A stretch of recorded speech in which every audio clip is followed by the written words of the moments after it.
अस्सलामुअलैकुम। हमारा आज का बेबीज गर्ल्स नेम है बसीसा। बसीसा की इंग्लिश में स्पेल्स हैं BASISSA, बसीसा।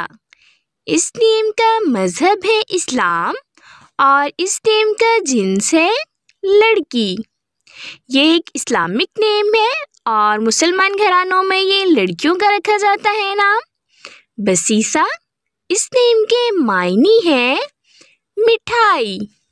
बसीसा इस नेम के हरूफ की बात करें तो उर्दू में इसके 5 हरूफ के साथ एक लफ्ज़ बनता है और इंग्लिश में इसके 7 वर्ड 1 लेटर बसीसा।